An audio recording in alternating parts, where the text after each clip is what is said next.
All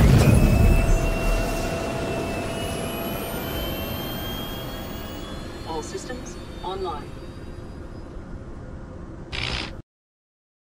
Salut à tous, c'est Schneider et on se retrouve pour un récap de la semaine sur Star Citizen. Le lore post de mardi était la retranscription d'un talk show People assez inintéressant. Le seul petit truc intéressant vient du styliste qui était interviewé et qui a parlé de gemmes sur les vêtements de sa nouvelle collection et des contrats que son entreprise a passés avec des mineurs indépendants pour trouver ces fameuses gemmes. Donc il y aura certainement des missions de minage nous demandant de trouver des gemmes et des futurs vêtements qui en arboreront.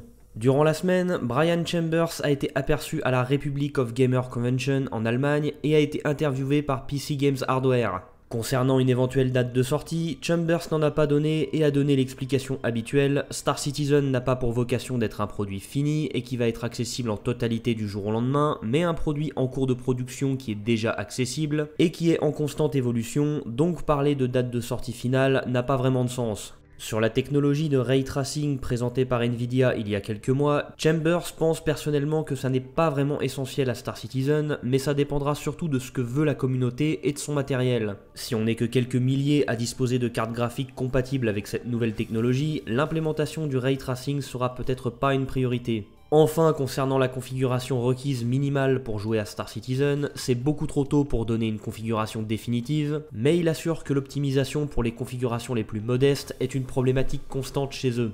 Mercredi, la page de mesure des performances sur le site de CIG a été améliorée. On peut désormais filtrer les données recueillies par résolution et qualité graphique, on peut également voir le ping moyen et le temps de chargement moyen sur notre configuration et les comparer avec les pings et temps de chargement moyen de la communauté, sur SSD et sur disque dur, et sur les différentes versions du jeu. Il y a aussi un score de stabilité calculé sur la base du nombre de déconnexions des joueurs par heure, et s'il est indiqué qu'un score de moins de 0,2 commence à représenter une stabilité acceptable, la 3.5 était au départ au-dessus de ça et a été améliorée au cours de la semaine.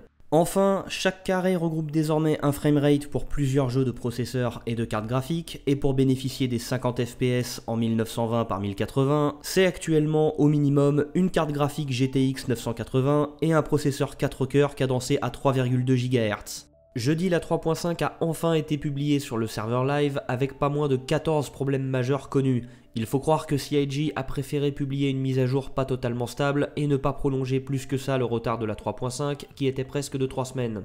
Jeudi, il n'y a toujours pas eu d'Around the Verse, donc je vais en profiter pour vous parler un peu du rapport mensuel de CIG sur l'avancement de Star Citizen et Squadron 42. Sur Squadron 42, ils ont amélioré le comportement des PNJ en combat pour pouvoir assigner plus facilement différentes tactiques de combat à différents personnages. Ils ont intégré le système d'évitement des obstacles aux personnages et ils ont travaillé sur différentes cinématiques. Sur le comportement des PNJ en vol, ils leur ont intégré différents niveaux d'agilité, ont équilibré leur phase d'agression et de fuite, et ils ont amélioré leur circulation autour des zones d'atterrissage. Sur les animations, ils ont finalisé le système de saut et les PNJ féminins. Ils ont aussi adapté certaines animations pour rendre le ramassage et l'équipement d'objets plus crédibles. L'équipe artistique a travaillé récemment sur différents environnements pour Squadron 42. Un sur une planète mourante et l'autre près du champ d'astéroïdes nommé The Coil, plus une fonderie pour une station spatiale, une base cachée dans un astéroïde et d'autres endroits dont ils ne peuvent pas encore parler. 3 autres lieux sont également en cours de finalisation. Pas de détails sur eux, mais en interne ils sont appelés mini-systèmes et auraient apparemment chacun leur propre identité visuelle. Leur objectif est de parvenir à boucler ces environnements pour plusieurs chapitres avant la fin du trimestre. Une épave de Capital Ship non précisée est en cours de création par la même équipe qui a créé l'épave de l'Idris. L'équipe en charge des personnages a continué de travailler sur les Vanduul, l'armure basilisque de l'Advocacy et sur la personnalisation des personnages féminins. Sur les cinématiques, ils ont ajouté la possibilité de switcher du point de vue première personne pour l'immersion ou passer à la troisième personne pour avoir un point de vue plus cinématographique. Plusieurs cinématiques du chapitre 4 ont été bouclées et d'autres le seront dans les prochains mois. Les fonctionnalités nous permettant de grimper et d'enjamber des obstacles ont été revues pour fonctionner avec le nouveau squelette féminin. Une première version des attaques furtives non létales a été développée et notre personnage peut déjà commencer à assommer des ennemis. Ils réfléchissent à comment nous permettre de mesurer nos différentes performances entre chaque mission et ils continuent d'ajuster comment les PNJ feront leur entrée dans certaines cinématiques. Plusieurs sessions de performance capture ont été organisées, notamment pour les animations des PNJ dans des cockpits de vaisseaux, et des animations liées aux différentes conversations qu'on pourra avoir avec des PNJ en fonction de notre réputation, de nos réussites et de nos choix. Le comportement des PNJ dans les équipages, avec notamment leur cycle de vie au sein des vaisseaux, a également bien progressé. Enfin, l'équipe narrative et l'équipe artistique travaillent en ce moment ensemble pour donner vie à des nouveaux personnages de Squadron 42 qu'on n'a pas encore découverts. Sur Star Citizen, le rapport mensuel a surtout présenté ce qui a été fait pour la 3.5 et on n'a pas beaucoup de nouvelles sur la 3.6.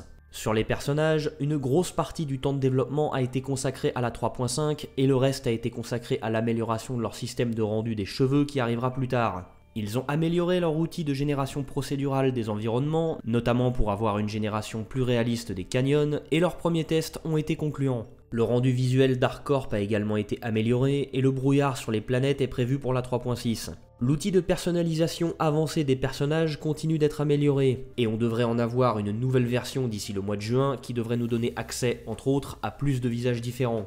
Enfin, sur les vaisseaux, beaucoup de travail a évidemment été consacré aux variantes du Reliant et aux variantes du 300i. Le 890 Jump est entré en phase artistique finale, et le Banu Merchantman, le Karak et la refonte du Vanguard sont toujours en phase Greybox. Et pour le P-52 Merlin, le P-72 Archimede et l'Hesperia Prowler, la phase de pré-production a tout juste commencé.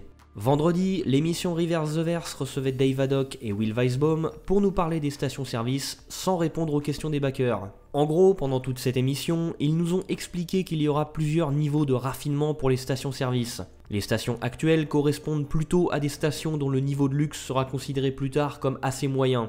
Les stations les plus luxueuses seront souvent les plus récentes et souvent bâties par une seule entreprise qui possédera toutes les enseignes à l'intérieur. On trouvera plus de gens pour délivrer les services, des boutiques plus grandes, des chambres personnelles, des hangars haut de gamme, des restaurants, des missions plus légales, des zones de vie confortables avec des espaces verts et des œuvres d'art, des hôpitaux, des centres pour redéfinir l'aspect de nos personnages, des services plus complets mais plus onéreux, et on trouvera ces stations surtout sur les routes principales. A l'inverse, les stations les moins luxueuses seront plus petites, plus austères, on y rencontrera moins d'employés, plus de terminaux et de distributeurs automatiques, plutôt des casiers pour les livraisons, plus de petites boutiques d'enseignes plus modestes, des gens plus pauvres, des PNJ plus louches, des logements Easy Hub, des infirmeries très limitées, des hangars basiques, les services de réparation et de réapprovisionnement seront plus limités, et ça sera donc des stations où on tendra à rester pour des durées plus courtes. Dans l'univers du jeu, ces stations seront plutôt situées loin des routes principales et parfois recyclées à partir de vieilles stations de terraformation ou de surveillance datant de plusieurs siècles.